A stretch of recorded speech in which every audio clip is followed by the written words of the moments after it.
Hey everybody, Jeff here with the Curse of Oak Island and Beyond live stream. And I tell you what, tonight we have a great show ahead. Tom Burns and I, and our very, very special guest, Vanessa Lucido from Rock Equipment Company. I tell you what, man, I've been looking for this one for a long time.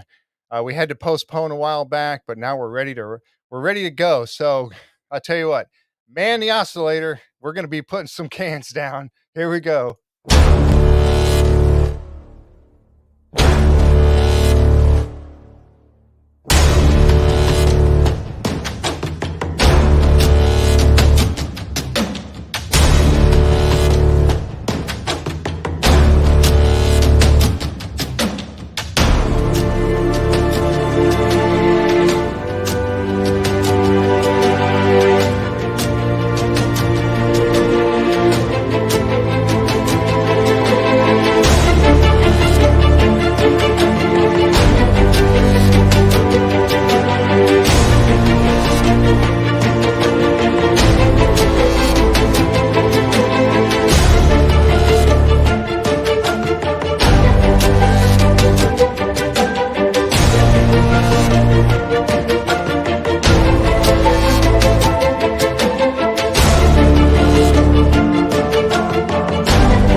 This is Robert Clotworthy, the narrator of The Curse of Oak Island, and I have a question for you. Could it be that you are listening to The Curse of Oak Island and Beyond live stream? This is a top pocket find, mate, for sure.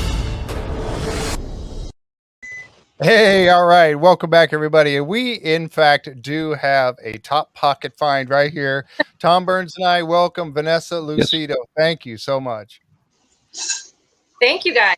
Pleasure to be here. I tell you what, I know so many people have been looking forward to this for a long time, and thank you, Tom, for bringing this up earlier. That one of my co-hosts, the guy that helped me get all this started back a couple of years ago, I guess it's been now. Jack Campbell. Jack is recovering. He is currently in rehabilitation for some respiratory issues that he's had. But I tell you what, he wanted to be here so badly with you to do this show. Unfortunately, he's unable to, but he is watching tonight. I'll bet you he's watching tonight. He is in fact watching. I just saw him say good evening there on the chat. So Jack is definitely in the room. Wonderful. Well, hey Jack, we're really sad that you're not here today, but I'm glad to hear you're on the recovery, and keep taking care of yourself, and lots of R&R, rest and recovery, we say here at Rock. So yeah, that's great. Thank you so much. Yeah, Jack, I tell you what, Jack, we're going to have Vanessa come back another time. And when we do, hopefully you'll be here, and we'll have her here with you then. So yeah, but get well soon, Jack. We hope to get you back on the show as quickly as possible. So with that said, folks, I wanted to say too real quick, if you like the show we're doing here tonight, click on that subscribe button and give us a thumbs up. We really appreciate that a lot. And let's jump into it, Vanessa. So I tell you, I've had so many questions for such a long time, because we saw. Oh, there we go. Lost it for a second. There we go. But one of the things that I wanted to bring up first, and this was a question I think that Tom had. I'm going to steal it from him, but go ahead. Oh, go ahead. Just take it. Over the course of season 9, you got out there with the 10-foot caissons and stuff, and the highs and lows of that season. I mean, you've seen so much as you go along. Um, and we saw it from our side, and I was explaining to people, look at the disappointment, each time they put in a can. But I mean, how is that for you guys and your team? Is that as bad as we kind of imagine it would be to come up empty when you put that big can down like that? Um, it is. It's a horrible feeling, actually.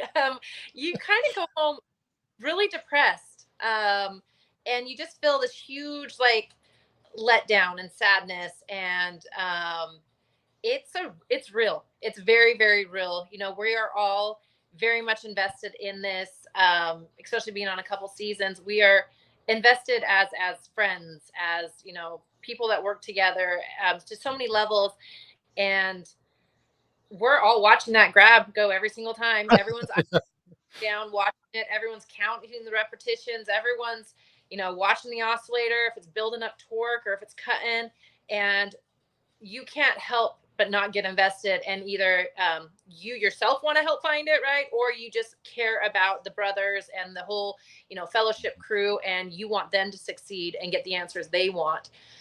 So I have to tell you, it is not the best feeling in the world when our can's down to depth, or they're calling off a shaft. Everyone leaves that island very, very heavy. Yeah, I can imagine. So, and then it was something that we saw on their faces too. And we had a little poll we put out because we have a friend, one of my co-host, Colin Jameson, goes around on the weekends, and he does his best to just stay on the weekend so he doesn't interfere with what's happening. He takes pictures from his boat and everything. But Yeah. we saw the rig set up and the cans all set up on the weekends and stuff. And so we were wondering, they talked about putting in 4. So we did a little poll on our Facebook page saying, well, how many do you think they're going to put down this year? Everybody chime in and say 1 through 4. Everybody pick one. Well, Colin was sure it was just 1. And he's the guy that going around the island actually seeing it, right? So, and I said 2, and I forget, I don't know how many did you say, Tom? I Did had you? I had 3, so I wasn't right Yeah. either. And we were all wrong because they got to the end, oh, well, we're going to put in 1 more. It's like, oh, really? 5. We had no idea. So, but it was again, one of those things where, we were all built up for so much on this, and then the cans go in, and each one of them did have some interesting things that I keep bringing up to people, but empty-handed as far as finding the actual money pit is concerned. Yeah. One thing that I did want to ask real quick though too is, you mentioned it, go down and you put the can down until you can't anymore or till they call it off. The when you hit bedrock, explain that to us a little bit. Is it truly like a bedrock, or is it anhydrite? I mean, or is that the same thing? I mean, tell us a little bit about the stop when you have to stop. Yeah, so Terry might be better at this than me, but I could definitely tell you from my driller's perspective. When we get to a rock that is so competent, or a material that's so competent that there's no way that anything, if we can't get through it with the heavy machinery we're getting, that nothing could be in it, right? Unless it's like a cave or something that we have to break through and get through. But with all the testing they've done, they kind of know when we are hitting certain layers. The rock we have hit anhydrite. We're also hitting what they call a Halifax stone. And Tom might know a little bit about this by living up there as well. Is that it's a Halifax stone that's almost more of like a gypsum.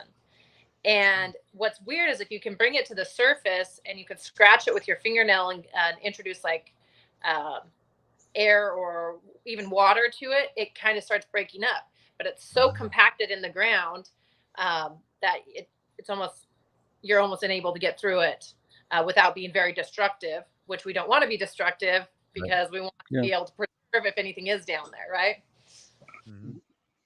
Yeah. So what's your fear like when you get down and I mean, if I was you, I'd be scared to death that I'm going to put this hammer grab down there.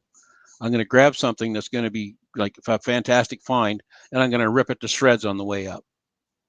Like, do you guys like? is my biggest fear. My biggest fear is that we find something. Because You want to, but you don't, right? yes, I definitely don't want to find something for him and solve this mystery for him. But at the same time, I would be so scared if I was the girl who had the Ark of the Covenant hanging from my grab. I would be really, really nervous about that. Or if I messed up, I know they say like Shakespeare's scrolls or the Marie Antoinette's, all the things that it could be. If I damaged that, uh, I might be jumping in my own hole, Yeah. Oh, Well, man. it's kind of a calculated risk, right? It is. You It know, is. that's the way to get down there. So that's the way to get down there right now. So Yeah. that's what you have to go with. Yeah. Yeah. And I Slower with our production because we are watching and we're trying to notify them if we do think that there is any structure there so that we can maybe take a different approach. But this is different than any other drill job we've done. yeah. Well, yeah, Wow. because this is a recovery effort Mhm. Yes. more than just Yeah. digging a hole for a base or a foundation. Yeah. Yeah, absolutely. Or a So when you bridge. get so when you get to a void, or think you hit a void or a soft spot, is there a reason why they don't stop? They just keep going, or is it that just part of the program, or how does that work? Because different times we've seen them hit what they think is a void, and they seem to Yes. keep going. I think over the seasons they've done a couple different things. I think sometimes we've stopped and they've tried to send cameras down, or they've stopped and tried to put one of those robot cameras down. We've it's changes all the time with whatever the shaft is or whatever they have previous research on. They might tell us to push through, or other times we do stop and explore. Oh, okay. Yeah, that was one of the things that and I've mentioned that I've kind of, because we never see that part of it. And I've kind of, during my regular show when we recap every single episode throughout the season. And so when we're doing that, I brought up before, I thought, why don't they put a camera down there? They just hit a void, and Vanessa's over there talking about it just dropped. I mean, look how easy it's going down. And I'm like, pull it back up a little bit and get a camera down there. But Yeah. then I have to sit back and remember that, what we see on the show is such a small fraction of the actual footage that's taken. And for whatever reason, it was deemed not pertinent to or not necessary to show that scene or whatever. So a lot of stuff we say that, but it really did happen. We just don't know it because we didn't Yeah. see it. But I'm like, get a camera down that hole. There's a void down there. What are you doing? Well, I think it was what season that they did. They sent the camera down, and you were able to see the little shiny gold thing. Yes. Yes. Season 5, one of those seasons. Yep. But do you remember how murky the water was? Yes. Mhm. Barely see. It's almost like you're going in blind too, even with a camera. It takes so it's. I wish cameras. We could just send the producers down there with the cameras and tell them to show us what they see. But Strap a harness on Rick and send him down. Yeah, he Yeah. would too. Yeah. Mhm. Speaking of Rick, I mean, you obviously, have been out there. I don't know how many seasons now how many seasons have you been on Oak Island now? It's 4, 5? I put her on the spot. She has to think about it. That wasn't sure. I was thinking, I didn't think we would come back after the first season. I was very surprised the second call. I was like, we didn't find it for them. They're never going to call us again. And so I've been surprised, wonderfully surprised every season that we've been asked to come back.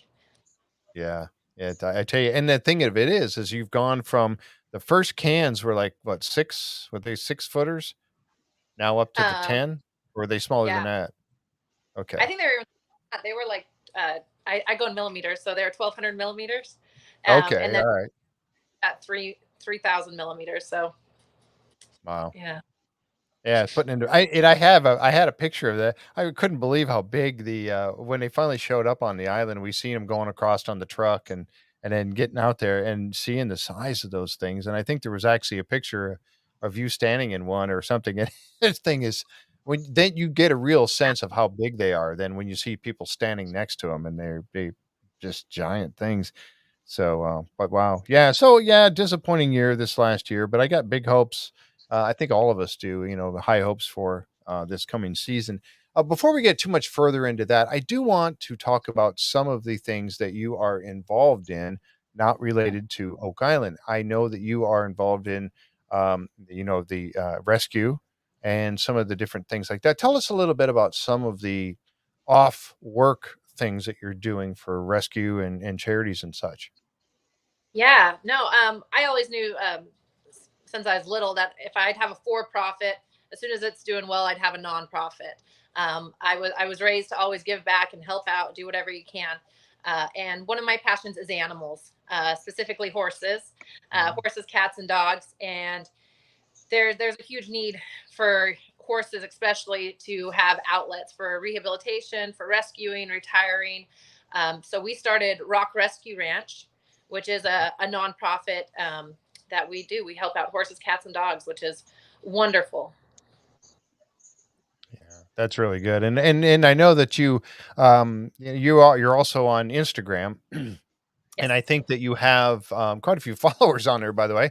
But you put a lot of stuff on there about this as well, right? And so I think I've seen some stuff on there about the rescues that you do. And so if anybody wants to follow, it's a good place to go. I am learning social media as fast as I can. Someone else in the company started our Rock Facebook page, our Rock Instagram, and then they kind of yelled at me 2 or 3 years ago that I need to get on. So if you try to find me on Facebook, I'm still not there, but Rock is. But Instagram, I'm doing better with. So yeah, I post a lot about rock equipment, whatever I can about Oak Island, a lot about the rescue, and some of the other organizations we work with. We work really close with Ron McBride Foundation that helps children with after school programs. We also work with a woman abusive shelter here in Arizona. Mhm, mhm. So we just, wherever we can, we try to help out. That's great. That is really commendable too, because for reaching out like that, like you said, when you got to a point where you had a profit organization, you would also have a nonprofit. That's just it's giving back, and that's really awesome that you would do something like that. And I know we had Dale Carney here in the pre-show.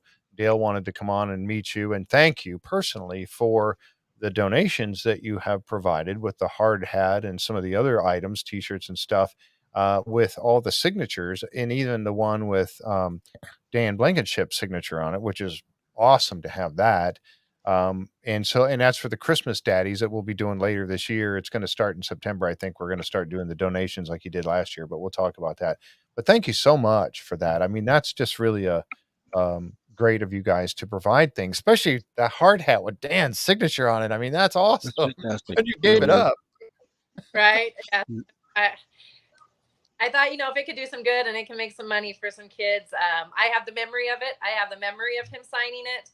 I have the wonderful opportunity to have him stood right there and ran the oscillator with him. That if that possession can go on to make some kids happy at Christmas, like that's like a Christmas to me, right? That Yeah, makes me happy to yeah. be able. Yep. Christmas Daddies has been around here in the Maritimes for as long as I can remember, from when I was a kid, and they do amazing work. They raise money, and it goes to all three maritime provinces: New Brunswick, PEI, and Nova Scotia. So it's not even just a Nova Scotia thing; it covers three provinces, and they provide Christmases for hundreds of kids every year. Wonderful. Well, keep up Yep. keep up the good work. Mm. One question I had for you was, and I always ask this to people, is what does a typical day look like in the life of Vanessa? How crazy is it when you're on the island, for example, and when you're not on the island? Okay. Wow. You sure you guys want to? On the island is I kind of have that mentality that if my crew is going to be there, I'm going to be there. So we are up. I think what's that coffee shop up there? The only place that's ever open. Tom Hortons. Tim Hortons. We're Tim Hortons. There we go. Tim Hortons. I think we get up when they get up, and that's my first stop. And I'm the one that's buying the whole box because I need it all day long. Coffee is the only thing keeps me going. But we get to the island, we do our safety talks, we do our prepare, make sure everyone's on the same page for the day, and then we get to work, right? We're either slamming down cans or setting up on a shaft or whatever it might need. We don't really have an end point. ever up there during the day, because if the drilling's going good or we're finding something or we want to finish a shaft, we kind of go up there with the mentality that we know they only have so much time for us to be up there, and we want to make sure we're utilizing every minute of it. All of my crew is away from home anyway, so it's not like we're going home to kids or families or anything. So Right. we kind of tell them, hey, from dusk till dawn, you got us. All we need is Sunday to maintenance the equipment, and we're here. So Oak Island is boots on the ground the whole time.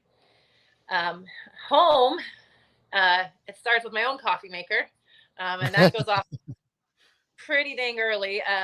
So I'm lucky that I do have some property, so I have quite a bit of the horses on my property. So I'm up early in the morning with the horses and the animals. Then I get my coffee. I am a mama, so I'm taking care of the house.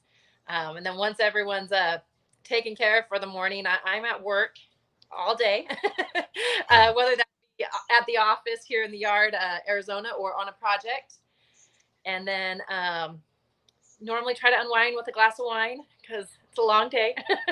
Mhm. And then, yeah, at night, taking care of the animals, taking care of the family, and then normally more emails and phone calls. So it's not too glamorous, the normal day life. It's a busy work life. It's a busy work and home life for sure. Oh It yeah, is. absolutely. So now you travel to Oak Island with the crew. Now, do you travel with the crew to other locations as well? I do. Yeah. Actually, it's busy for us. I think starting in August, we go to Korea, Hawaii, Florida, Colorado. So lots of traveling coming up. So you got multiple crews on the go at any one point in time. We do, yeah. Hmm. Yeah. Wow. We So haven't when you're been go ahead. so I'm just going to ask. So when you're on the island, of course, safety is the number one thing. Anytime you're around any sort of industrial site. But what would be your next biggest concern when you're putting down a can, that you're going to get the can stuck, the grab stuck, and if you do get a grab stuck, what do you do? So I'm not worried about getting a grab stuck. The material we've been going through, it wouldn't be able to gum it up and lock it in there. And because we do have at the top of the grabs, I don't know if you've seen that we have those like stabilizers, which that keeps it vertical in the can so it can't lean to the edge and get wedged. Oh, okay. So not necessarily worried about the equipment. I'd say definitely safety. Safety is my big concern. The stability of the money pit is a huge concern to me. Just because we have drilled in it, everyone's drilled in it, everyone's dug in it. I guess that does go back to safety, but I would say the stability of the money pit, and then the fear of finding something. Going back to that one, but definitely the Yeah. fear of finding something. Mm. Yeah, I was going to ask about that. One of the questions that we had from some of the viewers and members of our group, one of the questions was asking about, when they do the regular drill, when they're drilling boreholes and stuff in there, we know that that drill walks. And I would think that a big can, especially like a 10-footer, is not going to really walk. Is that true? Or does it actually walk a little bit? Um, it could walk. It's not going to walk as much as you're right. The boring or those core holes would. Mhm. You want definitely experienced operators on there monitoring it, especially at the beginning. That would Mhm. be the main time that it could walk on you, is when you're installing that starter can. You want to make Oh, sure that wow. that's in there plumb, because that's going to depict the rest of your shaft. Mhm. But yeah, we can get within an inch of plumbness. Like it's not. Oh, wow. See, yeah, that's great. Yeah. So that would mean that, like I said, when we see that the walk on the thinner pipe, obviously it's a small pipe going in there, but I mean, it could walk over 10 feet from where they started or more by the time they get down that deep. But it's amazing that, these things are heavy duty, they're big, they're solid. I mean, you wouldn't imagine that they would, but within an inch is fantastic. So Yeah. they can really be precise about where they're going down. Well, yeah. One of the things go ahead. I'm sorry. Our methodology is normally used for bridge piers and Mhm. high rise. And those bridge piers, they have to be vertical, right? You're not going to be able to build a bridge that's, not. So we've had to perfect the technology and the expertise to be able to put down straight shafts. Yeah, absolutely. Wow. Yeah. Talking about that, the hitting bedrock. down there in the money pit. Um, and then we've seen some times where the cans will go down much deeper, or even a drill will go down much deeper, uh, and sometimes in excess of another 50 feet past. Is the bedrock, you've been doing this quite a while on Oak Island now. So is the bedrock, is it not change, but is it in different in levels in different areas, or, things like that, or just within the money pit area? The Yes, the geological features up there Mhm. change dramatically. I mean, just from going from the front of the island to the back of the island, it's very unique. Every shaft is completely different. Wow. Mm. So it could So they've, stop at they've got the different slate. depths. Yeah, they've Yeah. got the slate plus the anhydrate there to deal with too, Mhm. plus the Yeah. Halifax stone, rock, whatever you want to call it. Hard pack, I guess. Yes. And then we have the wood and the metal and the everything. Yeah, I know. That was the neat thing they were talking about. I think it was when they put down the one, caisson, and they were hoping to hit the edge of the chapel shaft, I think it was, and they were talking about that steel plating that was down. I think it was a chapel. Correct me if I'm wrong, Tom, but I know Linda will. Mm. She'll jump in and tell me about it. But, so when they put down that, they were hoping to get a edge or get a chunk of the metal up that was at the bottom of the shaft. Hmm.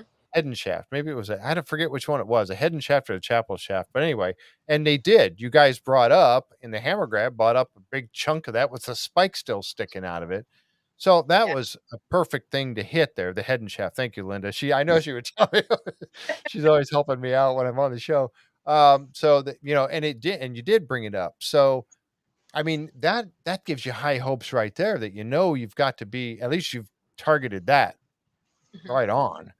So, I mean, you would think that, okay, now let's move over a little bit. We have an idea where this is, and we know they were, 12 feet away or whatever it was from the actual money pit. So let's move that direction. But then again, coming up empty handed. Do you, I know this is going to put you on the spot. And I just thought of this question. I thought, what do you think? Do you think that, you guys have just simply missed it? It's still there? And I say you guys only because you're the one putting the can down. You're not the one that decides where it goes, but, what do you think? I know I Man, put you on the spot. I was that was a kid. tough question. Okay, let's put it this way. If you had to have a favorite theory, what would it be? Okay, there you go. Perfect. Ooh, I think actually the first question was easier.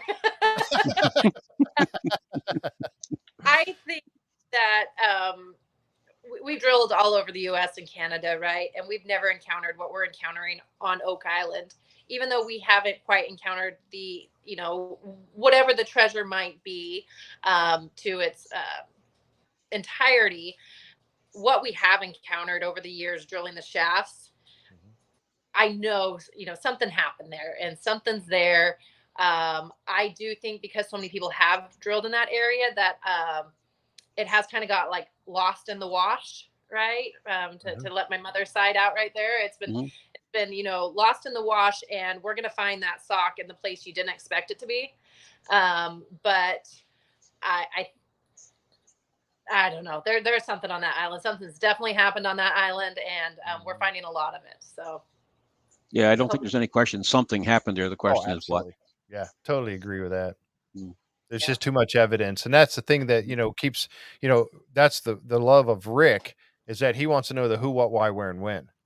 Just yes, like I do, and so many of us do. And I've said this on the show before, but would we love to see him bring up some great treasure, gold, silver, jewels, the not the Ark. I really don't want them to bring up the Ark, but, I want other them to bring it things. up if it's in one piece. Yeah, well, yeah, right. but yeah, but Just grab it by the handle maybe and bring it up. but it says that when it'll be found in man's greatest need, and I don't want that need just yet. So I mean, but I mean, with all this,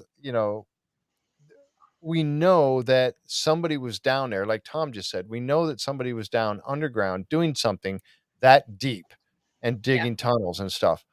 And we want that. We want the treasure, sure, but we want that history. I want yeah, to know who, what, why, where, and when. I need to know who was the ones there and what were they doing yeah. and why and why go out to all that trouble. What? Yes, to to lengths preserve something is,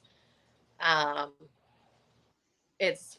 I have no words. I have no words for it. To be able to, build kind of structures and something, you would think that it's obviously something very valuable, and I don't know if it's valuable monetarily or if it's valuable because it just has value. Does that make sense? It's Mhm. yeah. Mm. Yeah. Do you stay pretty closely watching what's going on the island? I mean, even when you're not there, do you kind of keep tabs on what's happening as much as you can, as much as your 18-hour day will allow? Um, yeah, no, good friends with everyone on the island and everyone of the fellowship. So we definitely all stay in touch throughout the year. So I do kind of hear, through the woodworks, what's going on with that. Fans are great. Fans definitely keep me involved and let us know what's going on. And then, yeah, we watch the show too. Our company does as a whole. We kind of just like talk about it. It's kind of become our like company little thing, right? We were just this drilling company that had never done anything like that before. And each season I've tried to switch some people out so they get the experience. And yeah, so it's kind of been just fun for us that way. Yeah. When you let's go back to the beginning of when you were first out on Oak Island, or before that, even before you went out, and somebody approached you and asked you if you guys would be willing to. How did that all go down? Okay, I'm not proud of this story, but I will Uh share it. um, I have shared it before, so I will share my embarrassing moment with Oak Island. Is they called us for 6 months, and I kept telling my team, "No, focus on the real work, focus on the bridges, focus on the project. We're not treasure hunters." And for 6 months, we their calls. Wow. Um, and then I had an industry friend, Birminghamer, who was up there in season 4 with us, say, "Hey, Vanessa, you got to answer their calls. They need your equipment. You need to get up here with us." So answer their calls. Found out it was a real thing. Definitely said my sorries and my apologies that it took so long. And we just never thought that this would happen to us. We're just drillers. Why would you need us? And yeah, we went up there that year and helped them out. That's neat. And then you got to come to the island for the very first time. And you told me once before, when we spoke, the last time that or the first time I had got a chance to talk to you and meet you, you had told a little story about the first time you were out on the island, and the cameras were there, your guys were there. What? Tell us a little bit about that first time out there. That's my second embarrassing moment. You're just gonna pull all of them. I had to bring them all out, right? I'm Yeah, sorry. yeah. Just keep talking, Jeff. She's never going to come back. Okay. No, that's it. I'm not going on a show ever again. That's it. All right, good thing I'm secure enough to. It's a good story. So I went up to the island purely thinking that we were going to teach them how to operate the equipment, maybe operate when the cameras weren't around, and just drill and go home. So when all the cameras got up there the first day, I did what any normal person would do, and I went and hid in my own casing. I didn't want the cameras to see me. I didn't want to be on the cameras. So I went and hid, and we had the small cans then. So I'm like crouching in the casing. So the cameras, it's not our 10-foot cans. And then I think it was Marty Lagina. They were filming all the guys talking about what was about to happen. And Marty Lagina's like, "Well, let's fire this thing up." And they didn't have the keys. The keys to the oscillator were in my back pocket. So then I had to crawl out of the can, and they were like, "Well, who are you?" And I was like, "I'm Vanessa from Rock." You're the I'm just boss. the owner. I'm just the owner. The owner, CEO, yeah, the one that decides everything. Yeah, Like that's me. I that thing, that oscillator, it's mine. So that's how it happened. And from there on, there was a camera and a mic always in front of me. Yeah. Well, I think you're probably one of the ones you have to get mic'd up like every day, right? Yeah, When you go yeah, out. we do. Yeah, exactly. Yeah. Oh my goodness. And You that has mentioned you Actually, mentioned good. you mentioned Good. earlier about the ground and the money pit area not being that stable. Ever any thought to a way to maybe make that more stable before you actually start putting a canister in, like freeze the ground, or is there anything you can do to make it more stable? yeah. So yes, we have, and freezing the ground is a ridiculously expensive and long procedure, and it would require more colder weather, and we're typically, when it airs, you're seeing that we're not in the cold. I think Danny got stuck in the snow once and he never wanted to go back. So we try to stay away from the weather. But we do go up there and engineer Irving, who we work with. They go up there, Right. prep the pad, and try to make it as structurally sound as possible before we do start drilling. Yeah, I know that one season you guys, I think was it H8? It was one of the cans during the night. It actually started to collapse and dirt was caving into the hole there. And I mean, it was a major deal. Tell us a little bit about that one. What happened there? So that was, I guess what I can say is I knew that would happen. And I don't a cocky or conceited way, but the day before we had deliberately undermined that shaft to be able to try to retrieve anything. So undermining means that the can stopping here and we're digging below the can. So anything Okay. could create a collapse. It just did not happen. I mean, obviously we were monitoring that. We did that deliberately. But when we left it for the night, that's when the settling happened. And that's why we do, take all the safety precautions. The money pit's closed every night. All the, flags and barricades are up just in case it's any sort of settling. Did we know it was going to be to that? No. And you mentioned you're doing these different projects all over the world.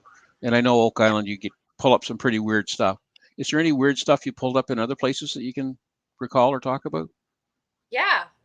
So San Francisco, when we were doing the Transbay, it's the high-speed rail center downtown San Francisco that all the high-speed trains will be housed out of, we pulled up a woolly mammoth tooth. Wow.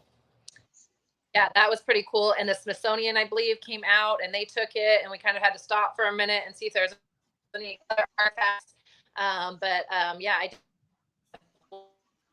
No, would that be down fairly deep, or we're relatively close to the surface? She's breaking up a little I bit. can't remember the exact depth. Oh, okay. Oh, am I back? Wow. Yeah, Yeah, you're I back. think so. Yeah, you were frozen there for a minute. That's got to be wild. I mean, to find stuff like that, and I would imagine that you have found things, on other jobs. I mean, we can only sit here and just guess at some of the work you got. You talk about doing bridges, and things like that. I mean, is that primarily the work, is bridges and things like this that you do? I mean, what's some of the weirdest, or well, besides Oak Island, things that you've actually done like that? Is it mostly cans? Is that what your company is basically putting in cans, or do you get involved in other types of work as well? Yeah, so we do anything with like drilled foundations for large structures, high rises, bridge piers.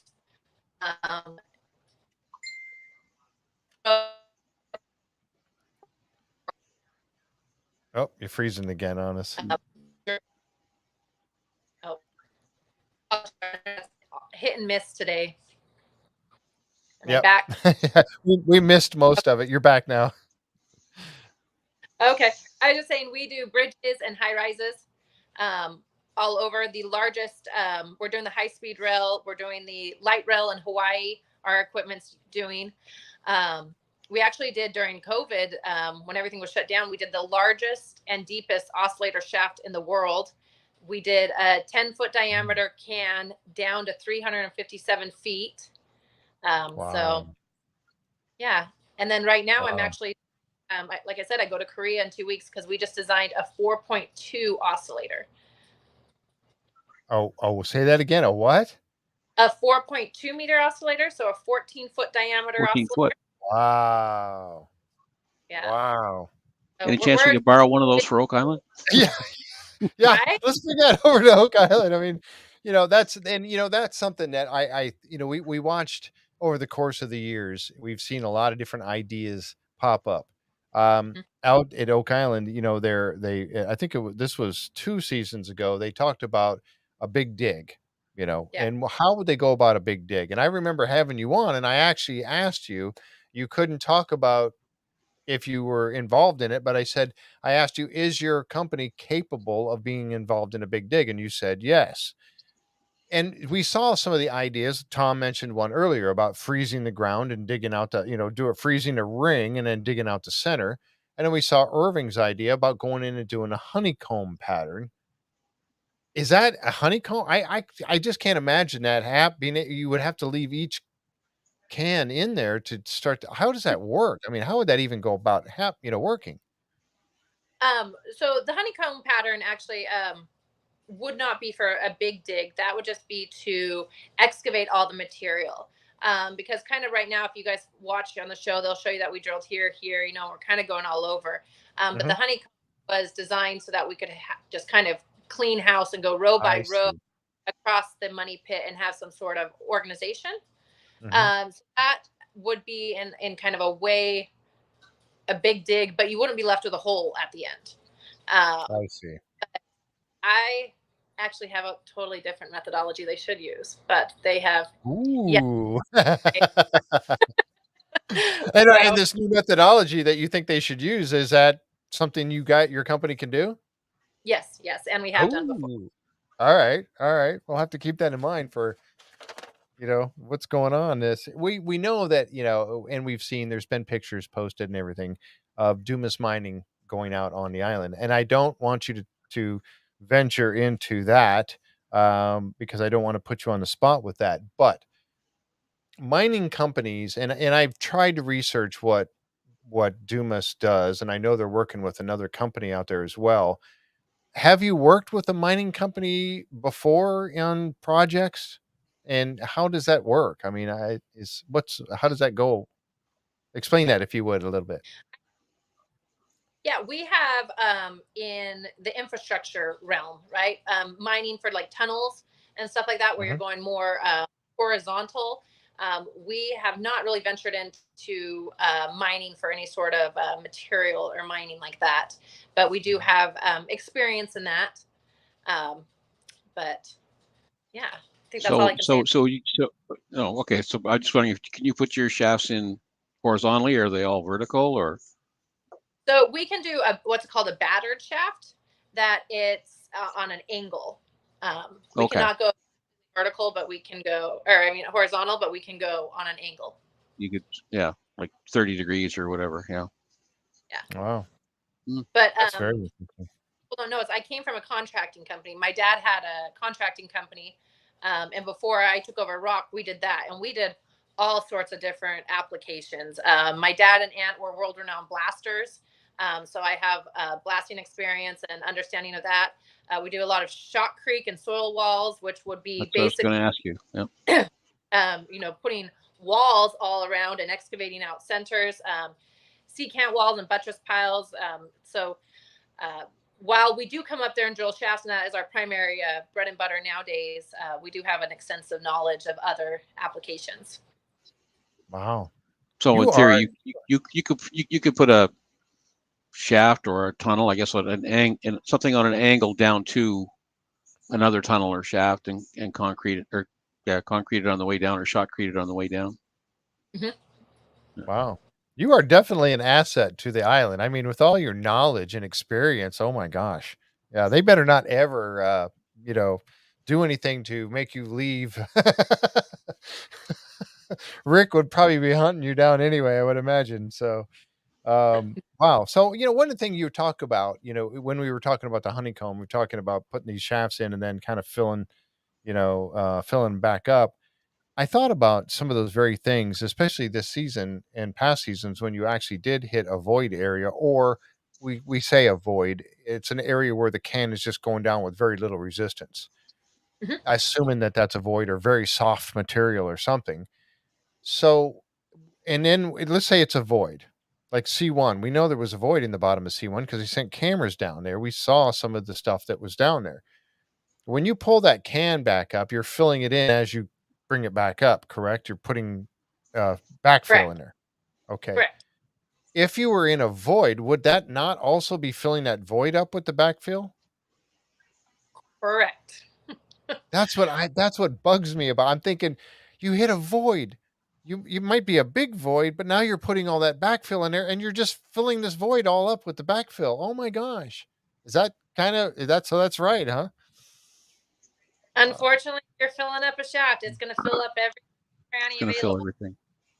Oh man. Yeah, so many people have said, talking about we kind of talked about this before, but putting a can down and then as you're bringing it back up or you hit a void, stop right there, put a camera down or get something down there. But obviously you are, and that's what's great. I mean, it's more comforting to me now to know because so many I, people thought, you put a can down, you might pass right by a tunnel and never even know it. yeah.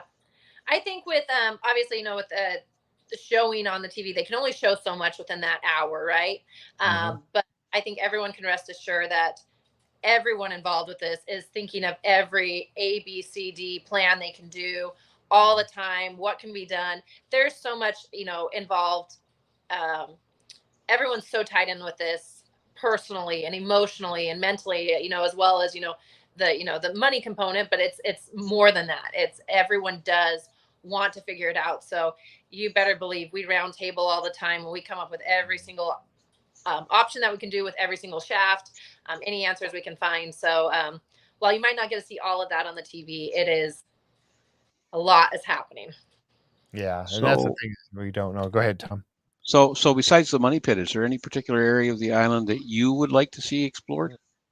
Oh yes, I Great want to go up by question. You want to go where? I'm sorry, I cut you off. I want to go up by 10x. Ah. Yes. 10x has always been a great mystery. Why Yes. why do you like 10x? Dan was ridiculously smart. Ridiculously. He knew things within 5 minutes of looking at my oscillator, probably not even five, probably 2 minutes of looking at my oscillator. He was able to give me changes and ideas. And what if you do this to it and that? And I think he was 95 when he was doing that. I just, people don't go into that much manual labor. And, I think what it took him and David like 40 years to get to the depth that they want to do without having some, real understanding of what's going on up there. So I like to look at 10x, and then I'd also like to look kind of in the woods behind the money pit. Mm. Yeah, So I would too. That area, I think there's more to be found on that island away from the money pit as well. I really do. Do you Um, do you think there's a possibility that there's more than one story to be told there? I do, and I think we're seeing that, right? I think each year, when we bring up, we've brought up jewels. You saw the rubies, and then you saw the cross, and then we saw the piece of paper that um, Parchment there's paper. yeah, there's many possibilities that there is a number of hidden treasures on that island. yep. And the shoe from 1492, the Yeah, heel, that was the heel that was brought up. It's like, oh my gosh, what yeah, was that doing down there?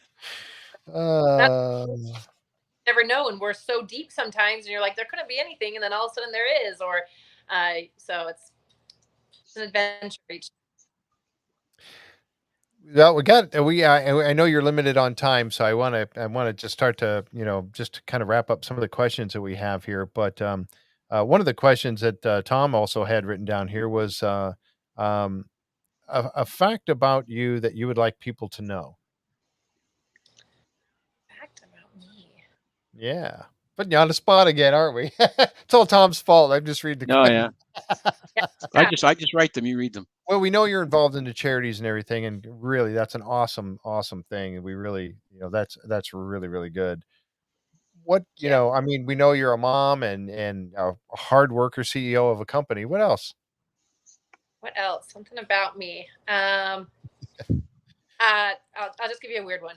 I love sauerkraut, like just cold out. I don't know why, That's but awesome. that's Of my all go-to. places, that love sauerkraut, Oak Island with Samuel Ball, With Samuel Ball. the cabbage farmer. It's Yeah. funny because we laugh about that because I can't stand sauerkraut. I can't stand the smell of it even. It's Oh, that's yeah. Yeah. I don't know. If I think of something else while you ask the other questions, I'll let you know. But that's what you get for now. if I had to, yeah, if I had to save myself from scurvy, I'd eat it. But otherwise, yeah, I'm not gonna go there. So, Wow, that's pretty funny. Tell us a funny story. I always like to ask. You guys are out there on the island. A lot of it's work, work, work, work, work. There's got to be a little bit of fun time, especially when you're hanging around with people like Gary Drayton and Rick. And I hear that Terry Matheson's cutting it up all the time. And And what's Danny, what's Jared, my guys. Oh, yeah. So tell us a I little bit. Yeah, Danny. yeah. I tell people that we're working our ass off up there, but we're also laughing our ass off. Like it is such a fun group to be around, and you're serious, but everyone's just kind up there, and everyone's comedians up there. I didn't realize that. So if this doesn't pan out for them, we can just start our nightly comedian. Hilarious. Um, I would say one of the funniest stories was what is that? Mug and Anchor. Mug and The Anchor. Mug and Anchor. Yeah. All right. Well, a few of us went there one night and had a great time. A great time. Well, it was the Scarecrow Festival in Mahone Bay that night or that weekend, and I don't know if you've seen that. I haven't. Mahone No. Bay, adorable, and they put scarecrows up all over the place. Well, I mean, 10 o'clock at night, these grown men decided they needed to do photo shoots with all the scarecrows. So me and Danny Smith and Gary Drayton, and I can't remember everyone who was there, taking pictures with all the scarecrows. And so, that's kind of off-camera stuff, the off-hour stuff that they do, but it was a good time. You should share one of those sometime. Share one of the pictures. That'd be hilarious. I'd love to see that. I'll put it on Instagram just for you guys, okay? So you Oh, can that'd be take awesome. Thank you. Yeah, yeah. that's funny. And we've heard that. We've heard the guys are really funny, especially Gary. And Gary's always cutting it up and going on. And we had Tom, and Henry. Henry's also one of our moderators, and he helps out a lot with the show and everything else, along with Jan and Linda. Um, but Tom and Henry were just up in Mahone Bay, and they've got a chance to meet with some of our great friends up there, Alessandra and Tony Sampson, Yeah. and it just goes and they got to hang out at the Mug and Anchor.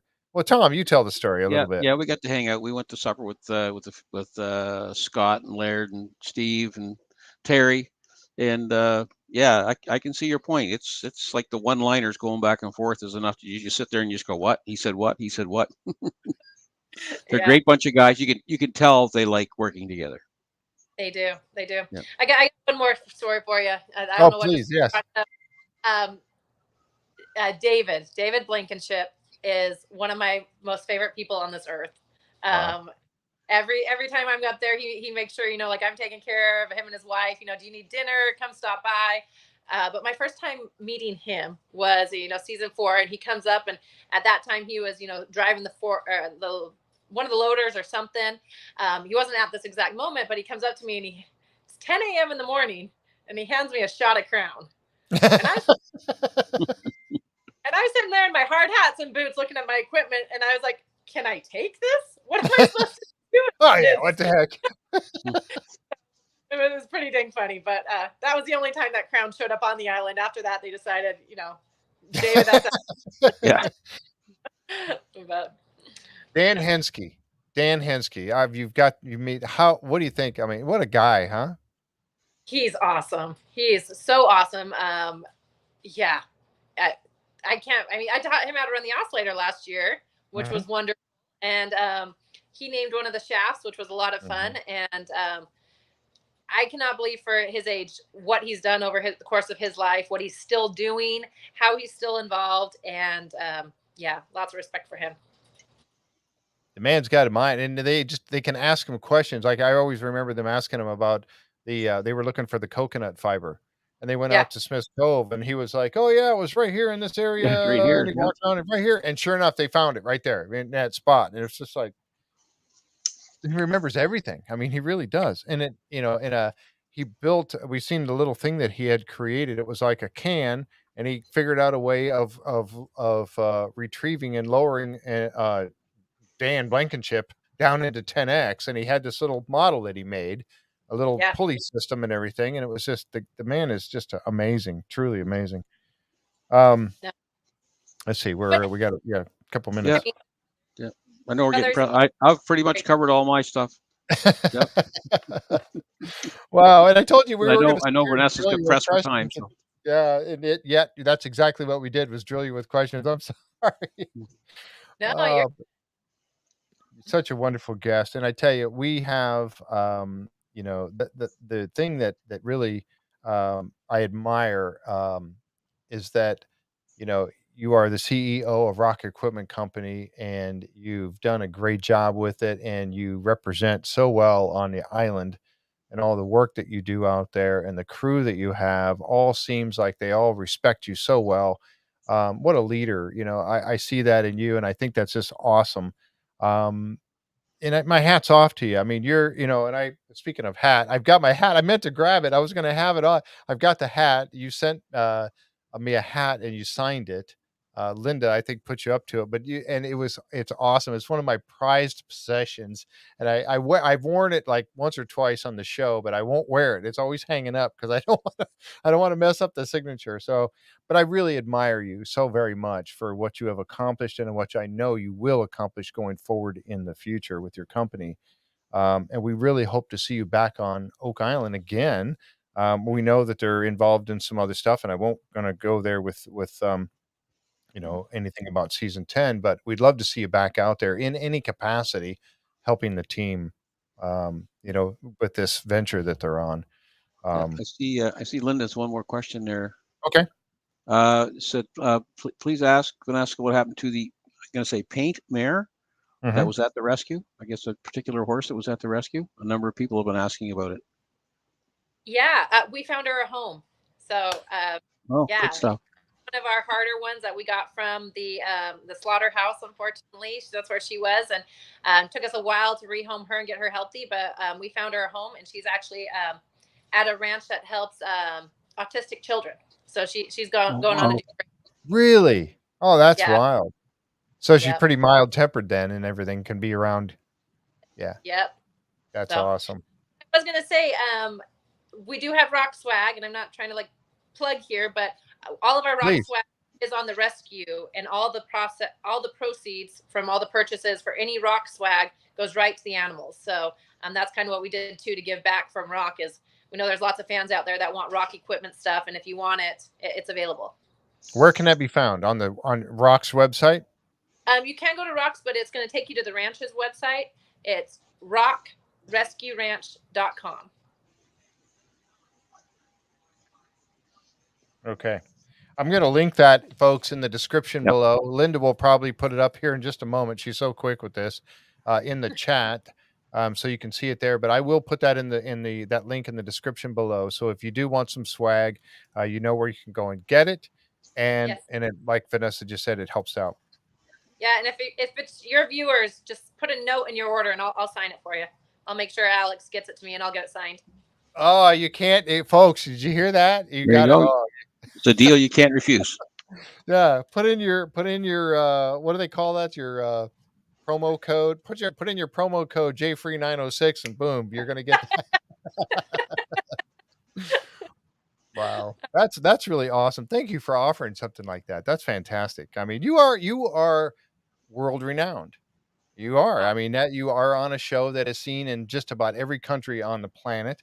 We have members in this group that are from all, I mean, Brenda, we have a lady, Brenda, in our group, and she keeps track of where all of our members are from. There's almost 28,000 members, and she keeps track of all of them. And I mean, all the countries are most every country is being represented, with our membership. And so you might be shipping something overseas. I mean, hopefully that's okay, right? We've So made it work. We've sent a few to the UK and up to Canada and stuff, so we make it work. So yes. that's awesome. Yeah, well, you are world renowned CEO and a favorite amongst many. I know Jack Campbell's favorite on Oak Island. But hopefully, at some point, again, we will be able to have you back on the show again at some point, and Jack would be love And to be here. Jack will be sitting in this chair. Yeah, he'll be sitting in that chair, doing his co-hosting duties with a huge smile on his face, which I'm sure he has right now. But we love Jack, we really do. We need to make that happen, K Jack, so you keep getting better. Yep, absolutely. Well, I tell you what, I'm going to wrap it up with this. And again, thank you so much, Vanessa, for coming on here today. I know you got things to do, so I want to make this quick. But Tom Burns, thank you so much. And My pleasure. yep, and you guys know where you can find her. She is on Instagram. I guess about the only place where she's at is on Instagram. Sorry. But again, thank you so much for being on the show today. And if you will, hang out just a moment as we wrap this up. Folks, I tell you, this has been great. I appreciate all of you. There's been a lot of people that have been here watching. Appreciate all of you coming by and chatting with us here tonight, both on Facebook and YouTube and Twitch. We really appreciate you. And if you like the content of our show, like I said before, give us a thumbs up. Click that subscribe button and the notification bell so you know exactly when we have new content coming out. That'll tell you on the Facebook side. And if you want to help support the show, we are on patreon.com at jfree906. Again, Vanessa, thank you so very, very much. Tom Burns, awesome as always, giving us such great stuff to work with here. I appreciate you, sir. Okay. Have a great rest of your week. And don't forget, tomorrow night, and Vanessa, you might want to watch tomorrow night at 7:30. We have Jake Roberts coming on, and Jake says he knows exactly where the money pit is on Oak Island. He ciphered it out. It's due to some maps that he's found. He told me he knows exactly where the money, and so you might want to watch this because you put a can down. So tomorrow night, 7:30 Eastern, right here, Curse of Oak Island and Beyond live stream with Jake Roberts, myself, and John Edwards. So we'll see you there. Good night, folks. Have a great rest of your week. Good night, everyone.